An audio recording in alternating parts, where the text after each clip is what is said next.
Hello बच्चों, आज हम पढ़ेंगे क्लास 10th के लेसन नंबर 8 को, जिसका नाम है त्रिकोणमिति का परिचय, वो भी एकदम बेसिक से। ठीक है, तो त्रिकोणमिति में होता है त्रिभुज। कौन सा त्रिभुज? समकोण त्रिभुज का अध्ययन हम करते हैं किस में? त्रिकोणमिति में। त्रिकोणमिति में हम करते हैं समकोण त्रिभुज का अध्ययन। तो पहले हम त्रिभुज को समझ लेते हैं। इसमें कितनी भुजा होती हैं? 3 भुजाएँ होती हैं। ठीक, 3 भुजा होती हैं, 3 कोण होते हैं ना, जिसमें से एक कोण कन्फर्म कितने अंश का होता है? 90 अंश का। एक कोण होता है 90 अंश का, और ये 2 कोण होते हैं न्यून कोण, मतलब कि 90 से कम अंश के होते हैं 2 कोण। ठीक है, अब इसमें हम इसका नाम देते हैं ए, बी और सी। हम कह सकते हैं इस त्रिभुज का कोण बी क्या है? समकोण, यानी कि 90 अंश। कोण बी को हम कह दिए 90 अंश, और कोण ए क्या हो गया? थीटा। ठीक, अब हम देखते हैं कौन कर्ण है और कौन लंब है और कौन आधार है, क्योंकि इसमें हमें यही सब त्रिकोणमिति में हमें लंब, कर्ण और आधार पर ही आधारित सभी प्रश्नों को हल करना है। जितने भी प्रश्न हैं सभी लंब पर, कर्ण पर और आधार पर, 3 पर ही आधारित है। लंब, कर्ण, आधार।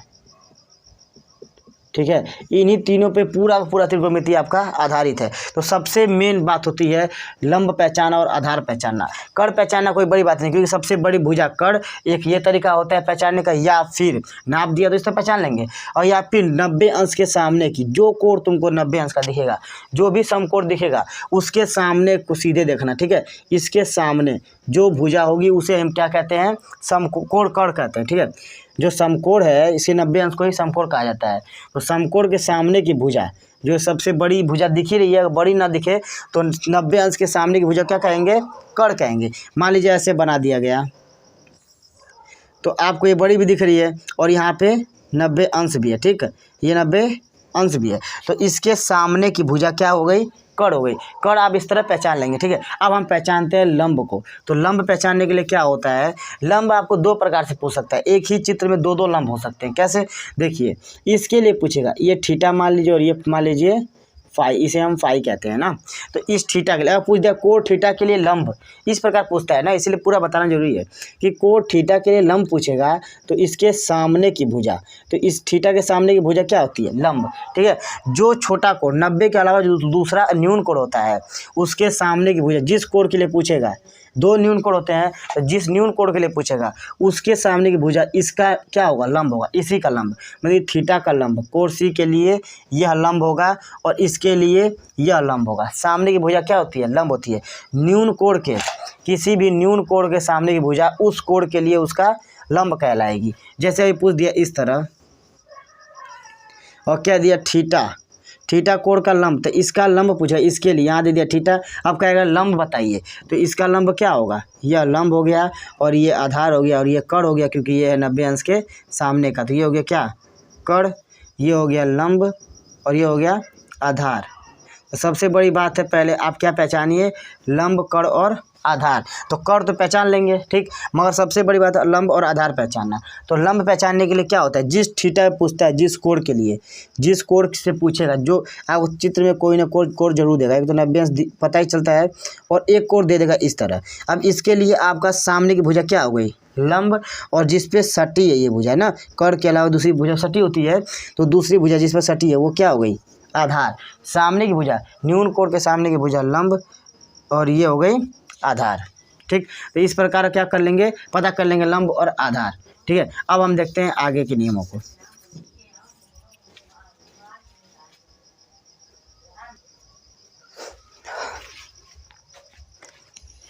अब हम इनसे संबंधित कुछ नियमों को पढ़ते हैं। ठीक है, नियमों में क्या आता है? लंब, ठीक है, मान होता है लंब बटा कर्ण ना। ये क्यों किया जाता है?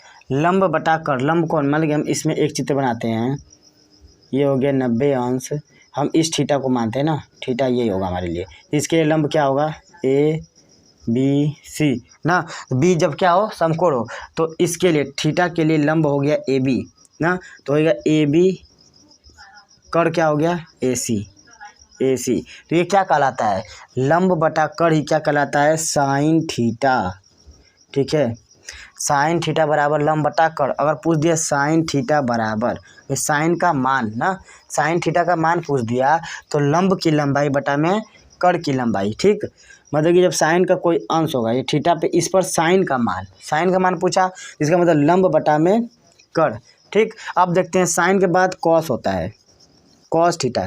तो कॉस थीटा का होता है लंब बटा कर्ण, साइन का है तो कॉस के लिए होगा आधार बटा कर्ण। कौन? ये आधार, तो आधार लिख दीजिए, आधार बटा कर्ण, जिसे हम कहते हैं BC बटा में AC। ठीक है, ये क्या हो गया? कॉस थीटा के लिए साइन थीटा के लिए लंब बटा कर्ण, कॉस थीटा के लिए आधार बटा कर्ण। अब देखते हैं हम टेन थीटा। ये 3 मान ही होते हैं, साइन कॉस टेन, और जो 3 मान होते हैं कॉट सेक कोसेक, वो इनके विपरीत होते हैं। इनके क्या होते हैं? उल्टा। जो टेन के बाद कॉट आता है, कॉट इसका उल्टा होगा और सेक इसका उल्टा होगा, कोसेक साइन का उल्टा होगा। तो हम टेन का देखते हैं। टेन का होता है लंब बटा आधार। ठीक, लंब बटा आधार। तो लंब क्या है इसमें? AB। जो लंब होगा इस मान थीटा के लिए, देखिए क्या लिखा है, सब में थीटा लगा है ना, tan theta, cos theta, sine theta. जिस अंश पे पूछेगा, ये थीटा यहाँ रहता है तो इसके लिए लंब बदल जाता और कर्ण भी बदल जाता, नहीं कर्ण वही होता। ठीक है, कर्ण सबके लिए वही होगा ना, मगर लंब बदलेगा और आधार बदलेगा। तो लंब और आधार हमेशा बदलेगा, कब कब? थीटा के ध्यान पे रखते हुए बदलेंगे हम। ठीक है, अब देखते हैं टेन थीटा बराबर लंब बटा आधार। तो लंब हो गया AB और आधार हो गया BC। ये क्या हो गया? टेन थीटा का मान। हम इसमें इसकी लंबाइयों को रख देंगे तो हमें मान पता चल जाएगा। ठीक, अब हम देखते हैं इनके विपरीत वाले मानों को। तो विपरीत में कौन है? साइन का विपरीत होता है कोसेक, कोसेक थीटा बराबर, इसका था लंब बटा कर्ण, तो कोसेक थीटा का होता है कर्ण बटा लंब। ठीक, कोसेक थीटा का हो गया कर्ण बटा लंब। कोसेक के बाद आएगा कॉस, कॉस थीटा का विपरीत होता है sec theta, sec theta. Sec theta का होता है आधार बटा कर्ण, किसका है? कॉस थीटा का। तो सेक थीटा का होगा कर्ण बटा आधार, कर्ण बटा आधार ना। सेक के बाद अब टेन का विपरीत, टेन का उल्टा क्या होता है? Cot, cot theta. तो कॉट थीटा टेन का था क्या? लंब बटा आधार, तो कॉट का होगा आधार बटा लंब।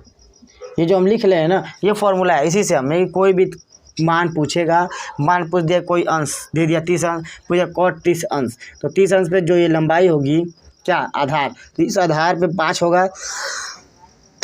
मान लीजिए यहाँ 5 दिया आधार और यहाँ दे दिया 4, तो हम कहेंगे कॉट थीटा का मान होगा 5 बटा 4। ठीक, तो इसी प्रकार हम निकाल सकते हैं मानों को ना। अब हम एक आपको ट्रिक बताते हैं, ट्रिक जिससे कि आपको सभी मान, ये सभी मान बिना याद किए क्या हो जाएंगे? याद हो जाएंगे एक ट्रिक से। ये होता है इस प्रकार कि LAL बटा में KKA, इसे हम पढ़ते हैं लाल बटा कक्का। ठीक है, कैसे होगा ये देखिए, हम यहाँ से ले जाते हैं। पहला वाला होता है साइन का, दूसरा होता है कॉस का, तीसरा होता है टेन का, नीचे से आते हैं, फिर होगा कॉट का, सेक का और कोसेक का। इस प्रकार आप याद कर सकते हैं क्या? लाल बटा कक्का, LAL लाल बटा में KKA कक्का। ठीक है, देखिए साइन का क्या है? लंब बटा कर्ण, तो लंब बटा कर्ण। ठीक, अब कॉस का आधार बटा कर्ण, आधार बटा कर्ण ना। टेन का लंब बटा आधार, तो लंब बटा आधार, टेन का हो गया। अब देखते हैं हम उल्टा करके कॉट का ना, तो कॉट का क्या है? आधार बटा लंब, आधार बटा लंब, उल्टा जाएंगे इस तरह ना, नीचे वाले के लिए उल्टा और ऊपर वाले के लिए सीधा। ठीक है, इस प्रकार आप इन सभी मानों को याद कर सकते हैं। अब हम इन्हीं मानों से संबंधित 8A की ना, अब इन्हीं मानों से संबंधित हम 8A की प्रश्नावली को सॉल्व करेंगे अगले वीडियो में। तो वीडियो पसंद आया तो लाइक करें। अब मिलते हैं अगले वीडियो में। जय हिंद।